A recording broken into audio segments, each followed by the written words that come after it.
le coup de marteau. Bonjour Nicolas. Clémence, comment allez-vous ? Bah écoutez, mieux que jamais, j'apprends que donc notre chroniqueur Nicolas Vidal et notre animateur du vendredi est en top vente Amazon. C'est quand même une super réussite alors que vous venez à peine de sortir votre livre. Exactement, ouais, ça fait 4 jours qu'il est sorti. Effectivement, en livre politique, il est premier et en livre société, ce matin aussi, il était premier. Et dans le top 100 des ventes Amazon, avec Mathieu Boccoté, Eugénie Bastier, Ouais, c'est Thomas incroyable. Pesquet, Ouais. voilà. Donc mon livre est au milieu de tous ces gens, donc c'est tant mieux. Ça veut Ouais. dire qu'il y a, Il y qu'il y a a une une vraie attente. envie de ce bouquin. Et vous Voilà. parlez évidemment de classement politique. On va parler politique un petit peu avec vous avant de Ouais. commencer à parler de votre livre. Vous parlez de Gérald Darmanin qui on l'a bien suivi, n'a pas démissionné malgré le camouflet infligé par l'Assemblée nationale ce 11 décembre. Et oui, Gérald OQTF Darmanin est toujours ce matin ce fier ministre de l'Intérieur qui ne cède pas aux tempêtes politiques déclenchées, ma chère Clémence, par sa seule incompétence et son art du tweet creux et sans charisme. Le matamor des expulsions des fichiers S, moins que les fichiers S eux-mêmes, qui tweetent régulièrement pour nous dire oh combien le pays est en train d'être débarrassé des fauteurs de troubles et de cette menace endémique. Et comme par miracle, il est donc toujours locataire de la place Beauvau, devenue d'ailleurs la cabane au fond du jardin de l'Élysée. Mais suite à la paire de bouffe démocratique récoltée sur les bancs de l'Assemblée ce lundi après-midi, Gérald a traversé la rue pour poser sa démission sur le bureau de Manu Macron. Mais notre petit père des peuples s'est empressé de la refuser pour laisser Mister OQTF en poste, tellement il est efficace, tellement il est brillant, tellement il est dynamique et tellement il est impitoyable sur les questions de délinquance et d'ensauvagement. Et quand je pense que grâce à Gérald OQTF Darmanin, tous ces satanés supporters anglais lors de la finale de la Ligue des Champions ont pu être refoulés et pour certains interpellés. Moi, franchement, Clément, je fus immédiatement rassuré. Idem pour les émeutes de juillet où tous les Kevin et les Matteo de ce pays ont été stoppés dans leur folie destructrice partout sur le territoire. Et grâce à lui, les geôles de la République sont devenus, en quelques heures seulement, une immense photo de famille de l'école des fans tirée de cette émission présentée en son temps par l'indéboulonnable Jacques Martin. Et grâce à Gérald, toute cette forêt de têtes blondes a été mise derrière les barreaux. L'air, bien sûr, renfrogné. Mais toute cette politique héroïque et courageuse n'a manifestement pas suffi pour sauver la loi de Gérald OQTF Darmanin et convaincre les députés de l'opposition qui lui ont rendu la monnaie de sa Ouais, piécette, mais Clémence. est-ce qu'on peut pas dire quand même, Nicolas, que malgré tout, cette motion de rejet a un petit peu redonné la vitalité à notre Parlement? Pas du tout, les loulous, pas du tout. Et je m'explique ce matin, car toute cette mousse politique qui monte depuis plusieurs jours dans les médias tente en réalité de masquer péniblement l'incurie de nos députés, qui le sont, je le répète, jusqu'à preuve du contraire, les représentants du peuple français.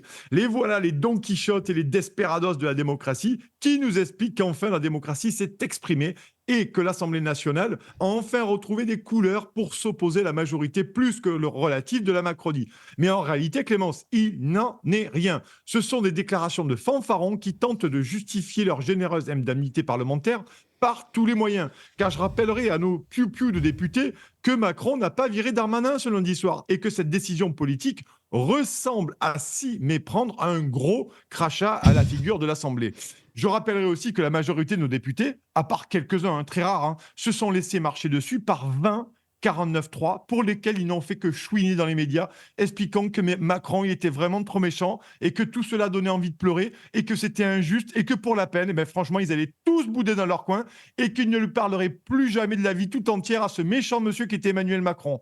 Bon, je ne parlerai même pas de leur bienveillance et leur apathie pendant la crise sanitaire, rappelez-vous, Ouais. à laisser notre petite père des peuples décider tout seul de tout dans son PC Jupiter.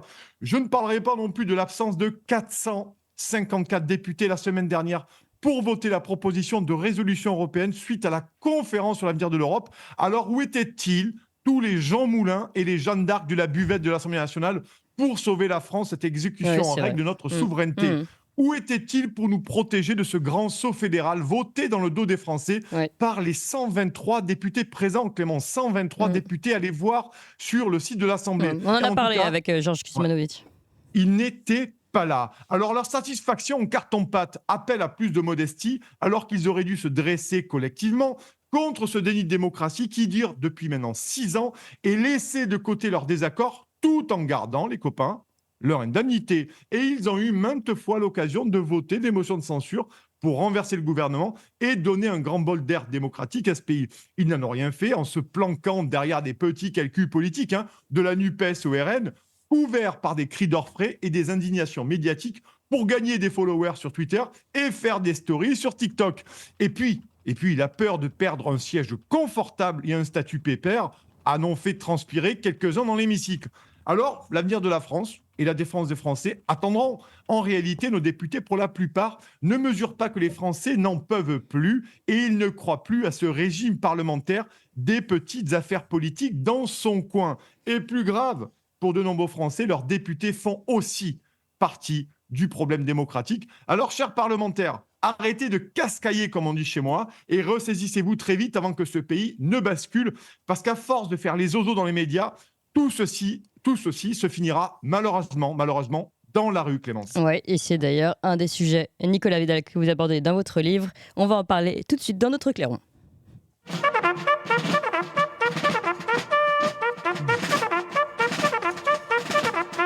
Le clairon.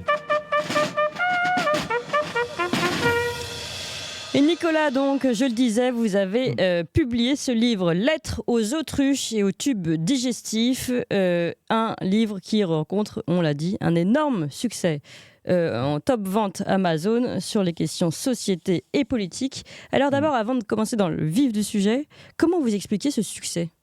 Alors que vous n'avez fait quasiment aucune promotion à part un passage chez Xavier Azalbert. Je commence à peine la promotion. Je suis passé chez Xavier Azalbert, chez François, lundi soir. Je suis aujourd'hui dans ma matinale préférée, Toxin. Et vous l'avez dit, Clément, je commence à peine la promo. C'est-à-dire que la promo n'a pas commencé. En fait, les ventes ont commencé très fort dès la première demi-journée de vente. Pour comment j'explique ?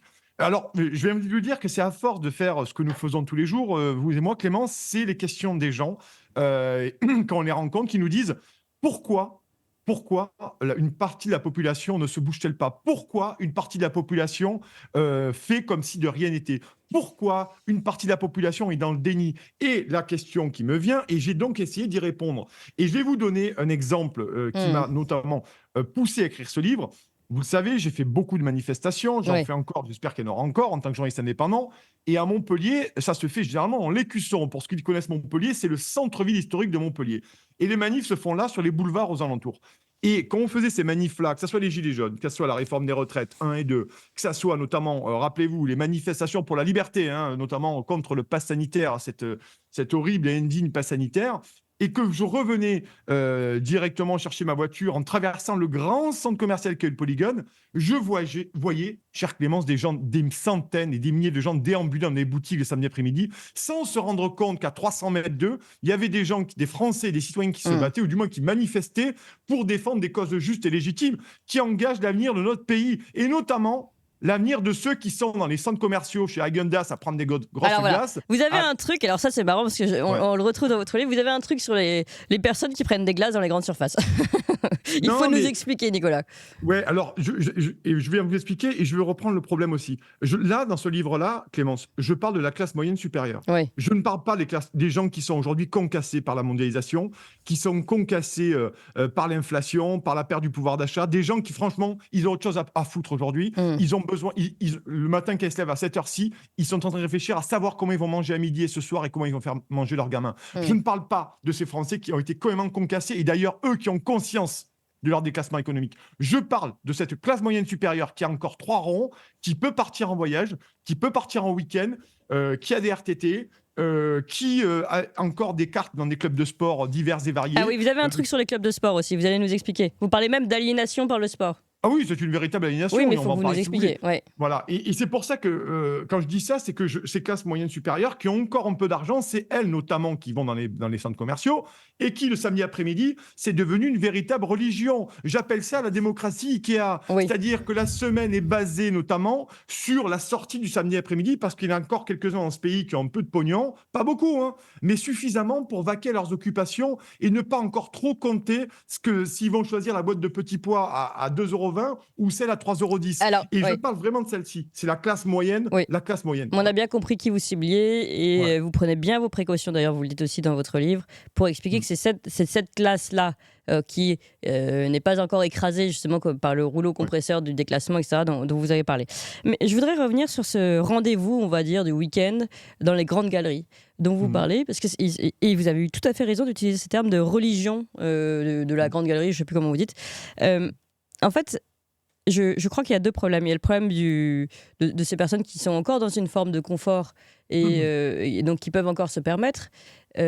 Mais le deuxième problème, c'est un problème presque spirituel. C'est-à-dire qu'on a perdu, ou du spirituel, mais voilà, il manque quelque chose à ces gens-là qui, au lieu de se retrouver dans une fête de village, sur une place de village, je ne sais quoi, essayent de retrouver ce lien social ou ce côté festif à travers les lumières et les mensonges, les illusions de la grande surface. Et en fait, il y a un double mensonge là-dedans. Il y a celui de vous pouvez consommer, ça va vous sauver, ça va vous rendre important, et vous pouvez consommer et vous retrouver dans ces galeries, vous allez vivre un moment social. Et en fait, il y a ces deux mensonges en même temps. Vous savez, on a hérité la période des 30 Glorieuses dans ce pays, où la consommation est devenue un hédonisme, qui est devenu lui-même un égoïsme, littéralement. C'est-à-dire que les gens ont perdu de vue la nation et notre bien commun, notre avenir en collectif, pour se recentrer sur un intérêt privé purement ludique. Oui, mais ils l'ont et perdu. tour- Ils l'ont perdu, pardon. Parce que Ouais. je pense que c'est absolument crucial comme sujet. Et là, on a l'impression de parler d'un truc anecdotique, le week-end dans la galerie. Mais en fait, on l'a perdu pourquoi On l'a aussi perdu parce que on a perdu ce lien social des villes ou des communes voilà, qui était peut-être la place de l'église, peut-être la fête, etc. Et maintenant, il y a une forme de recherche ailleurs de cette vie en Alors, communauté, même si c'est une illusion. Je vais vous répondre là-dessus très précisément. Je suis, vous le savez, dans l'Hérault, dans un village de Oui, l'Hérault. oui. Et je peux vous assurer que quand je parle d'hédonisme, qui est devenu la consommation a fait de l'hédonisme un égoïsme, vous avez des petits villages de l'Hérault, vous avez des lotissements habités par la classe moyenne supérieure qui a le SUV, le chien dans le jardin, la petite piscine, Mm. et Clémence qui ne va jamais dans le centre du village. Ils en ont rien à faire de savoir ce qui se passe dans le centre du village. Ils ne vont jamais au café, ils ne vont jamais chez le buraliste, ils ne vont jamais dans les petits commerces de détail s'il en existe quelques-uns, parce que fatalement, ils sont totalement dépossédés de ce qu'ils sont. Ils ont un avenir absolument étriqué sur leur sur leur existence. Donc, ils vont au club de sport qui est pas très loin, ils vont dans la grande surface qui est pas très loin, et en fait, ils se moquent totalement du lien qui peut habiter un village. Et c'est pour ça aussi. C'est l'enracinement qu'il aurait pu y avoir dans le village. Pour moi, c'est une régression intellectuelle et culturelle. Et c'est pour ça que ces gens, quand vous avez eu les Gilets jaunes notamment, ne se sont pas engagés chez les Gilets jaunes parce qu'ils ne voyaient pas pourquoi ils allaient aller frayer finalement ou échanger des cafés sur un rond-point avec des sangueux et des sans-dents, pardon, et des gueux. Voilà. Et pourtant, ces gens-là, ils en ont oublié la nation parce que finalement, la télévision aussi, la consommation aussi, leur a littéralement vidé le cerveau. Mais il n'y a pas que ça. Clémence. Il n'y a pas que ça. Alors, il y a aussi l'effondrement de l'éducation nationale. Ça fait 40 ans qu'on abrutit délibérément les gamins. Oui. 40 ans, je le dis, je partage le la livre thèse de Brigelli. Brigelli. C'est la fabrique des crétins, c'est son livre d'ailleurs. Voilà. Et regardez par exemple, pour faire ce livre, je regardais le temps de télé. C'est par jour, c'est 4 heures, c'est 3h47. Vous imaginez finalement ce qu'on a gagné en espérance de vie, ces gens-là, une nouvelle fois, j'ai ciblé de qui je parlais, finalement, ont corrompu avec ce temps-là leur cerveau devant la télévision. Voilà. Donc, ce qu'on a gagné en espérance de vie, ces gens-là ont décidé délibérément de le passer avachi dans un canapé devant Netflix, devant un écran plat qu'ils ont acheté avec un crédit à la consommation. C'est ça la réalité de l'histoire. Ouais. C'est ça la réalité. Donc il y a une formidable régression là-dessus et l'éducation nationale aussi a participé à faire des consommateurs. À partir du moment où vous éduquez moins, vous éduquez mal et vous tournez l'éducation sur le côté ludique, et on a vu que ça avait ses limites, eh bien vous formez ces jeunes têtes blondes à devenir quoi ? Pas des citoyens, pas être émancipés, mais à devenir de futurs tubes digestifs. C'est-à-dire Oui. qu'ils seront toujours consommateurs Oui. de ce qu'ils vont être. Ce Donc, ce ils sont sont des plus... idiots utiles, en fait. En plus, Exactement. ils n'ont aucun pouvoir, contrairement à ce qu'ils peuvent penser. Ils ont peut-être celui de la télécommande, mais c'est tout, puisque en fait, chaque chaîne propose à peu près la même chose. Donc, Mm. les idiots utiles du système, comme dit Sam Léo ici en direct sur le live. Et c'est pour ça que vous avez lancé cette lettre et cet appel avec un appel au réveil. On va arriver justement à l'appel, finalement, de cette lettre. Mais d'abord, je voudrais que vous me disiez un mot sur le sport, parce que là, pour le sport, on pourrait aussi se dire que le sport est une forme de libération, justement. On se libère des écrans, on reprend le pouvoir sur son corps. Oui. Nous ne sommes pas avachis, grossissants, à manger des chips. Nous ne dépendons pas des milliards de médicaments qu'on tente de nous vendre tous les jours et qui ne sont pas forcément utiles et qui sont parfois dangereux, parce que justement, on refait du sport. Donc, expliquez-nous en quoi le sport peut être aliénant, dans quelle perspective? Aussi bien la télévision que le sport peut être une forme d'aliénation. Je fais du sport, je vous rassure, chers amis, j'en fais même 3 fois par semaine, parce que ça me permet, vous avez vu, je suis un peu volcanique et ça me permet de me détendre. Voilà, bref de plaisanterie, pardon. Le sport, quand il est pratiqué finalement, qui devient une aliénation, c'est-à-dire que tout le temps libre qui est dévolu au sport. Il n'y a plus rien qui compte autre que le sport. C'est le boulot, et dès qu'on a 1 heure ou 2 devant soi, on fait du sport. Une nouvelle fois, je parle des classes moyennes, je parle des gens qui peuvent mettre 60 balles dans un club de sport par mois, je parle des gens qui vont faire du tennis, qui vont faire du paddle, qui vont faire la musculation, qui vont faire... il y a du bien-être aussi, vous savez, j'allais parler aussi... Mais ça, c'est vraiment la tai chi, classe moyenne, machin. ça, pour moi, c'est la même classe privilégiée, là, non? Oui, mais c'est la classe moyenne qui a encore un peu d'argent. Ah oui. C'est la classe moyenne qui peut se permettre. Donc le sport, pour revenir à votre question, oui, il n'est pas question ici, je le dis dans le livre, de faire le procès du sport. J'en fais moi-même, c'est important l'activité Alors, à physique. quel moment c'est Quand dangereux? ça devient une aliénation, Clémence, c'est le même niveau que la télévision, parce qu'il n'y a que ça qui compte, et ça vous sort finalement de la citoyenneté et du rapport aux autres, et du rapport aux autres, et surtout à l'avenir de la nation et de ce Je veux qui dire, se quand le passe corps aujourd'hui. devient une religion, d'une certaine façon, Oui. comme le centre commercial, comme la consommation. Bien sûr. Macron, il préfère que les gens, ou la petite caste qui nous gouverne, préfère que les gens soient sur des terrains de tennis ou de paddle, plutôt qu'en train de réfléchir ou de regarder des documentaires ou de regarder Ligne droite le matin. Voyez-vous, c'est toujours pareil. Donc, quand c'est une aliénation, c'est aussi une régression, parce que finalement, on essaye de combler le vide par des choses qui sont ludiques. Parce que vous savez, Clémence, s'informer comme tous nos amis là, qui sont en train de nous regarder, ils mobilisent tous du temps pour regarder la ligne droite. Excusez-moi, Toxin, pardon. Voilà, ils mobilisent ce temps. Pourquoi vous mobilisez ce temps à regarder Toxin ce matin, et pourquoi certains autres, qui, une nouvelle fois, ont les moyens, ont ce temps disponible et cet argent disponible, ne le font pas? Parce qu'il est plus simple de s'amuser, il est plus simple de ne pas réfléchir, et il est surtout plus simple de ne pas vouloir voir ce qui se passe. D'où les autruches qui manifestement se disent « après moi le déluge ». Mais le problème, chers amis, c'est que le déluge, il est déjà là et vous ne le voyez pas encore, et ça, c'est terrible. Vous savez, c'est la parabole de l'étoile qui est morte depuis je ne sais combien de temps et qui continue à briller le soir dans le ciel. Voyez-vous? Et ça m'énerve à un point, parce que la réalité de ça, et j'aimerais qu'on arrive là-dessus, c'est-à-dire qu'on m'a souvent dit, Clément, je vais vous faire une confidence, on m'a souvent dit « mais tu t'en fous, finalement, les gens font ce qu'ils veulent ». Alors ça, c'est non. Parce que regardez pendant le Covid, nous avons choisi en âme et conscience de nous faire vacciner ou pas, ou injecter ou pas injecter, d'accord? Mais ceux qui ont décidé de se faire injecter en leur âme et conscience, c'est leur problème, notamment par utilitarisme, parce que j'ai jamais entendu me dire, j'ai jamais vu chez les gens que je connais, un hôtel dressé à la gloire de Pfizer dans l'entrée du salon.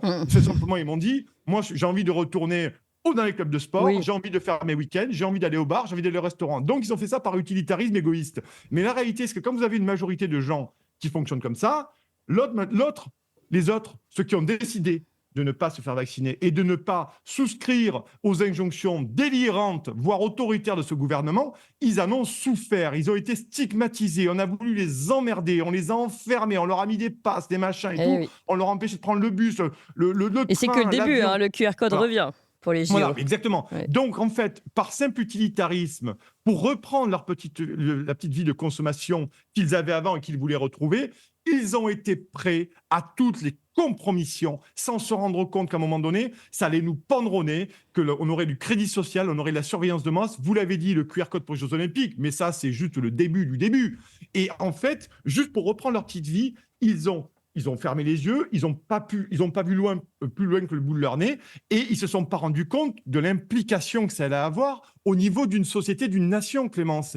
Il est là, l'autruche est là, typiquement là. C'est-à-dire que on met de suite ses intérêts privés, quitte en se foutant totalement de ce qui va se passer dans le Une pays, autruche qui fait en du se sport moquant quand même, totalement de ce que j'ai les jamais autres vu, millions de moi. Français vivent, et voilà. Oui. Vous voyez? Oui, non mais Et le Covid, pour moi, a été révélateur de ça, mais est révélateur aussi de gens qui ont pris conscience.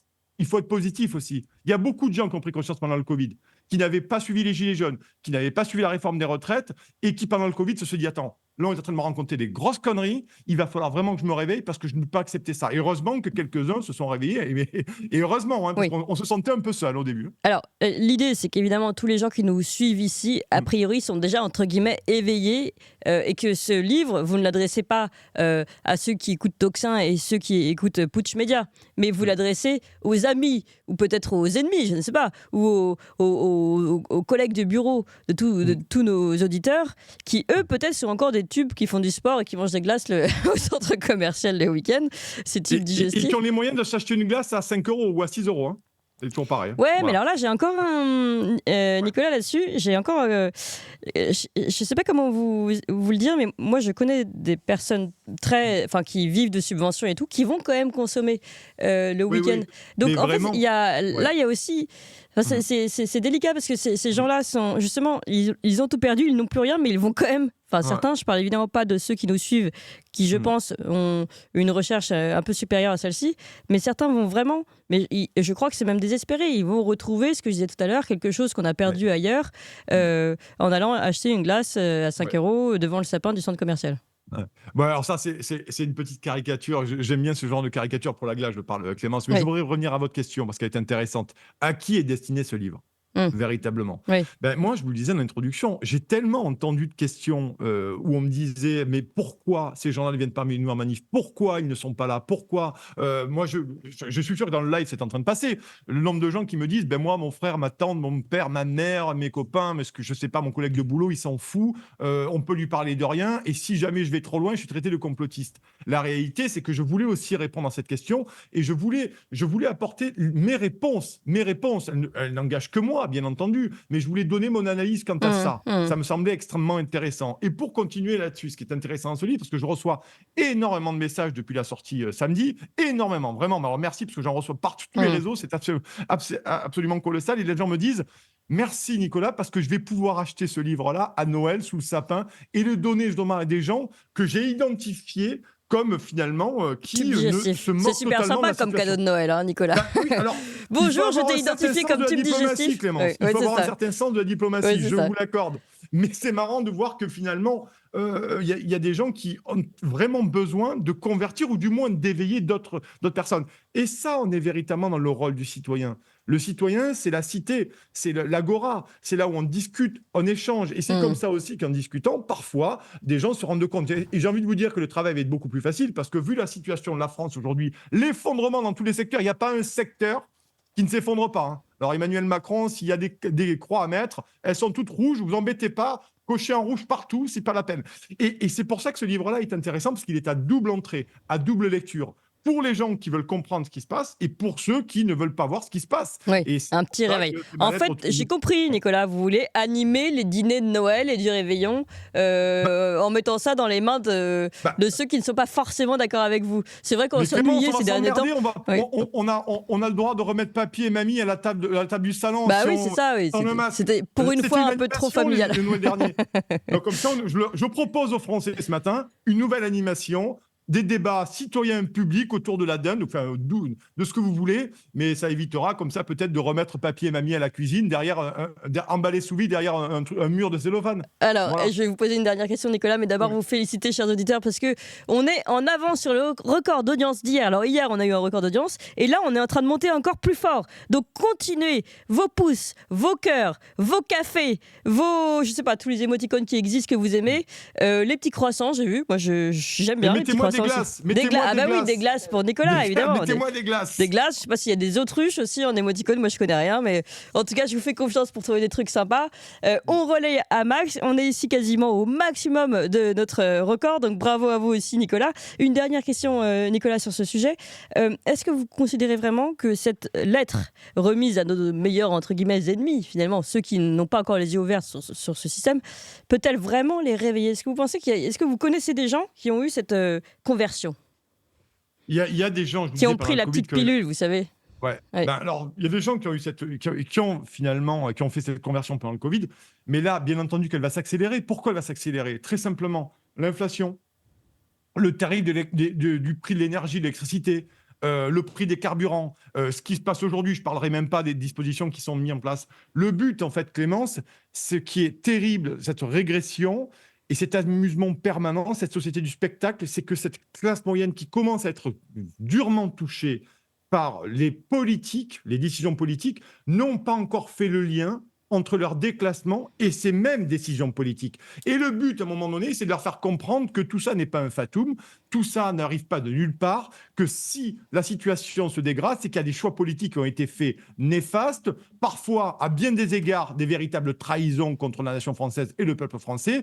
Et la réalité, c'est que ces gens-là doivent comprendre qu'il faut arrêter de vivre pour soi, se moquer finalement de l'avenir du pays et arrêter de penser que sa nation s'arrête à la porte de son frigo, à la porte de son appartement ou au fin fond de son jardinet. Parce que c'est pour ça que j'en appelle à ces gens-là, parce que, rappelez-vous, je finirai par là. Oui, mais est-ce qu'ils ont envie? Est-ce qu'ils ne le savent pas très bien déjà, pardon, mais les soignants suspendus, je sais que les médias, les grands médias ne relayent pas, mais les soignants suspendus ont tout perdu.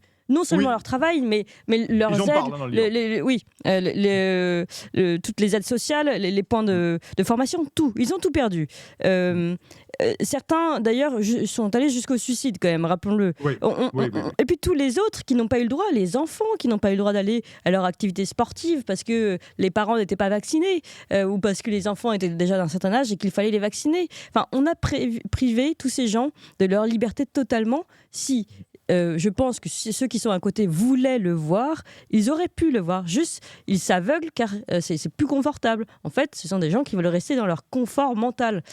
Veulent-ils vraiment sortir de ce confort mental ? J'ai envie de vous dire qu'avec l'état du pays, je le répète, s'ils ne prennent pas conscience que l'ascension sociale ne fonctionne plus et que l'escalier de service, il descend au sous-sol, je suis désolé, mais on ne peut plus rien faire pour eux concrètement. Parce que la question qui doit se poser, c'est vers quelle société on va. Si ces gens ne voient pas qu'on est en train de aller vers le crédit social, vers la surveillance de masse, et finalement vers ce que dit Klaus Schwab, c'est-à-dire vous ne posséderez rien, mais vous serez heureux. Je ne parlerai même pas ici de la propriété, je ne parlerai pas ici de l'espèce de totalitarisme énergétique qu'on est en train de mettre et écologique qu'on est en train de mettre dans des bâtons dans les roues, pardon. Et finalement, la seule question qu'ils doivent se poser et que nous devons nous poser collectivement, mais surtout parce que nous, on a déjà posé la question, on y a déjà répondu, c'est à quel moment vous allez juger que votre condition sociale, économique et de citoyen est si dégradée pour vous fâcher tout rouge. C'est à cette question qu'ils doivent répondre. Mais je pense, pour terminer là-dessus, que, je le répète, que la condition, ou du moins la situation du pays est si grave qu'ils ne vont pas avoir le choix. La tyrannie du frigo va s'imposer à eux. Et bien entendu, il y a d'autres problèmes qui se posent, l'ensauvagement et toutes ces questions-là. C'est un véritable effondrement en règle. Alors si, à un moment donné, dans ces gens, ils ne veulent toujours pas comprendre ce qui se passe, qu'est-ce que vous voulez que je vous fasse? On ne fait pas boire un âne qui n'a pas soif, ma chère Clémence, mais du moins, essayons d'être le plus nombreux possible à prendre conscience de ce qui se passe et d'essayer de sauver notre pays et de retrouver une souveraineté et surtout une vie paisible. Parce que voulons-nous concrètement? Une vie paisible, sereine, une éducation pour nos enfants, un avenir à peu près radieux et pouvoir jouir de la vie et être émancipé. Tout simplement. C'est comme ça que la vie, elle s'apprécie et c'est comme ça qu'on devrait être. Mais là, avec les élites qui nous gouvernent aujourd'hui et qui nous trahissent tous les jours un peu plus, manifestement, ce n'est pas le cas. Donc, à part un sursaut citoyen, je ne vois pas comment on peut s'en sortir. Oui, voilà. Et là, vous avez raison sur un point aussi, Nicolas. Plus on gagnera, mais ce sera même vraiment du grignotage petit à petit, mais plus on gagnera, entre guillemets, des résistants, plus finalement, la masse un peu molle, qui restera toujours une masse molle, balancera de notre côté, puisqu'en fait il y a un effet aussi de moutonnier, faut le dire, qui fait qu'ils vont suivre finalement l'effet majoritaire. En tout cas, merci beaucoup Nicolas pour cette lettre aux autruches et au tube digestif. Alors rappelez-nous comment on peut faire pour se le procurer. Alors, vous pouvez sur Amazon, parce que je vais faire très très vite là-dessus. Pourquoi Ouais. sur Amazon? Parce qu'on a décidé de le publier via Pooch, bien entendu. Je n'ai pas voulu passer par un éditeur parce que ça prenait trop de temps. D'ailleurs, le prix n'aurait pas été le même. Donc, on est passé par Amazon pour être plus rapidement disponible dans un temps très court et avec un tarif très abordable, 6,99 €. Et vous pouvez l'acheter pour ceux qui sont réfractaires à Amazon. Je sais qu'il y en a parmi vous. N'hésitez pas, vous pouvez aller l'acheter sur le site de Pooch, bien entendu. Pooch Media, vous avez un pop-up, vous avez un article aussi. Vous pouvez l'acheter sur Pooch Media. Et voilà, et les livres arrivent sous 2 ou 3 jours en tout cas. Donc, n'hésitez pas à aller l'acheter. Et dites-moi surtout ce que vous en pensez. Faites-moi des retours. Il y en a beaucoup qui disent là, qui vont aller se le procurer ici en direct dans le live, et d'autres qui nous parlent de leur dîner de Noël, de leur menu de Noël, et d'autres qui disent justement j'ai pas acheté de dinde cette année puisque j'ai invité Anne Hidalgo. Voilà, merci à tous les commentaires sur le live. Merci beaucoup à vous Nicolas Vidal, et bravo encore pour le succès de votre livre Lettres aux autruches et au tube digestif. Et nous, on continue, je vous l'ai dit, dans quelques instants, nous recevons le député Berger, le maire Berger, Jean Lassalle, qui